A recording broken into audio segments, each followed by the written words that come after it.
성경 마태복음 24장 6절. 또한 너희는 전쟁에 대한 소식과 소문을 들을 것이다. 그러나 두려워하지 마라. 이런 일들은 반드시 일어나야 한다. 그러나 아직 마지막 때는 아니다. 민족이 다른 민족과 싸우기 위해 일어나고 나라가 다른 나라와 싸우기 위해 일어날 것이다. 여러 곳에서 기근과 지진이 있을 것이다. 이런 일들은 해산의 고통이 시작되는 것에 불과하다. 마태복음 24장 13절. 그러나 끝까지 견디는 사람은 구원을 얻을 것이다. 이 하늘나라의 복음이 온 세상에 전파될 것이며 모든 나라의 증거가 될 것이다. 그때서야 세상의 끝이 올 것이다. 성경 마태복음에서는 전쟁이 일어나고 하늘나라의 복음이 온 세상에 전파될 것이라고 하였다. 그 전쟁은 곧 일어나는 한반도 전쟁을 말한다. 재림예수로 깨어나신 슈카이브님께서는 한반도 전쟁이 일어나기 전에 일어나는 일에 대한 꿈을 꾸셨다. 그 꿈은 전쟁이 일어나기 전에 전국에 숨어있는 간첩들이 화재를 일으킨다는 내용이었고, 실제 전쟁이 일어나기 전에 화재들이 작게 일어날 것이라고 예언하셨다. 2024년 3월 28일 아침에 일어나기 직전에 북한이 우리나라를 기습 공격하는 꿈을 꾸었다. 내가 꿈에서 본 한반도 전쟁은 이렇게 시작되었다. 꿈에서 아내랑 외출하고 들어와서 늦게 잠들었다. 지금은 무지개 다리를 건넌 땅콩이랑 자고 있었다. 새벽 1시경에 어떤 사람이 현관문 초인종을 누르는 소리를 들었다.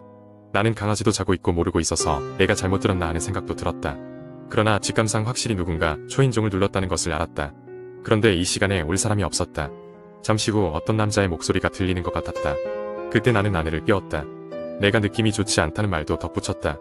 누군가 우리를 해치러 죽이러 올 것 같다는 직감이 들었기 때문이다. 아내에게 급히 112에 문자를 보내라고 말했다. 전화로 하면 상대에게 들리기 때문이다. 그때 그 남자는 현관문을 부수고 들어왔고 거실에서 우리를 향해 다가오는 인기척이 들렸다. 그리고 꿈에서 다른 화면을 보여주셨다. 갑자기 집안이 매캐한 연기로 자욱했다. 내가 바깥을 나가보니 누군가 복도에 있는 분전함에다 나쁜 짓을 하여 불이 나게 두었던 것이다. 불이 붙고 있었다. 그리고 집안에서도 불이 나기 시작했는데 방벽에 불이 붙기 시작했다. 빠른 속도로 붙기 시작했다. 내가 분전함에 붙은 불에 물을 부었다. 처음에는 잘 꺼지지 않았으니 억지로 껐고 집안에 불 또 다른 사람들이 힘을 합하여 불을 껐다. 우리 집에 나의 제자들도 여럿 있었던 것으로 기억한다. 불을 끄고 나서 정신을 차려 창밖을 바라보니 다른 건물에서도 아파트에서도 우리 집에서 일어났던 일들과 같은 화재가 났다. 도시 곳곳에서 이런 식으로 불이 났다. 나는 그때 직감으로 알아챘다. 북한이 이런 식으로 아파트와 건물 등 곳곳에 불을 냈고 사람들이 허둥지중하는 사이에 기습 공격할 것이라는 것을. 나는 북한이 어떤 암호를 이용하여 심어둔 간첩들을 이용하여 우리나라 곳곳에서 어떤 계략을 꾸민다는 것을 알았다. 내가 가르친 제자들 중에 한 명이 북한이 사용하고 있는 암호문에 적힌 뜻을 해석할 수 있었다. 나는 제자에게 빨리 이 암호를 해석하고 내가 불러주는 대로 받아 적어라 라고 다그쳤다. 그리고 속히 방송국 뉴스에다 제보하라고 했다. 그러자 그는 머뭇거리면서 알리는 것이 오히려 안 좋을 것 같다고 말했다. 순간 이 친구는 어느 편에 속한 거지 하는 의심이 들 정도였다. 내가 버럭 화를 내면서 내가 시키는 대로 하라고 했다. 우리가 이걸 제보해서 온 국민이 알게 해야 한다고 말했다. 잠시 후 군인들이 군용 지프차와 트럭을 타고 북한군과 싸우기 위해 떠나는 모습들이 보였다. 상황이 긴박하게 돌아가고 있었다.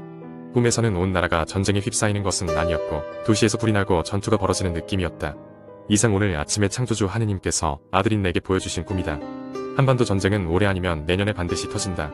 이것은 성서에 예언된 종말을 위한 시나리오이기 때문이다. 한반도가 통일이 되고 3차 세계대전으로 이어지기 위해 일어나는 전주곡에 불과하다. 재림예수 슈카이브님께서 예언하시고 놀랍게도 전국 곳곳에서 화재가 잦아지고 있었다. 2월 16일 임실곤 신평면 더감리 축사에서 화재 1983만원 피해. 2월 17일 불난주택 뛰어들어 화재 진압 스님 화재. 2월 17일 서울 여의도 파크 원서 화재. 2월 17일 홍천 어른리 주택 화재 산불로 번져. 헬기 4대 투입 진화 중. 2월 18일 한밤중 포천 다세대 주택서 화재. 50대 여성 경상. 2월 18일 안동 건고추 저온창고 화재. 재산 피해 7,200만원. 2월 27일 서울 김포공항 외곽 비닐하우스에서 화재. 2월 28일 부안 정미소에서 화재 7,800만원 피해. 지금껏 수많은 화재와 원인 불명의 재난들을 통해서 전쟁이 정말 코앞임을 알려주고 있다. 우리나라에서 매일같이 수십 군데, 수백 군데에서 화재가 발생하는 이유는 때가 다 되어가고 전쟁이 코앞이기 때문에 별의별 일이 일어나는 것이다.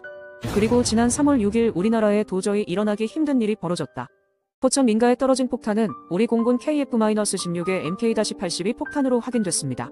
공군은 오늘 오전 10시 7분쯤 한미연합 합동 화력 실사격 훈련 중이던 KF-16 전투기에서 MK-82 일반 폭탄 8발이 비정상투하돼 사격장 외부 지역에 낙탄됐다고 밝혔습니다.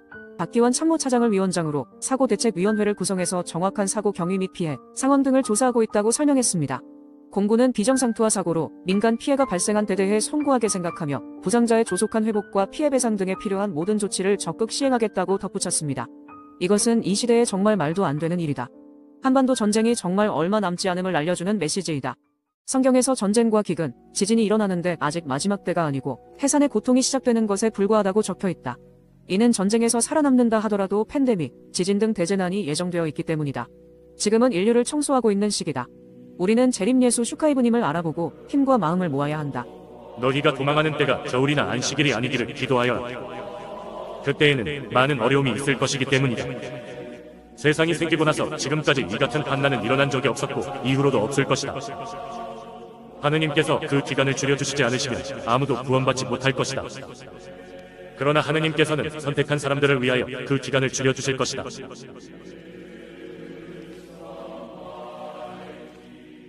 시간이 없습니다. 속히 깨어나셔서 제1선지자이시자 재림예수이신 슈카이브님의 말씀을 믿고 따라 네이버 카페 한국영성책쓰기 협회로 오세요.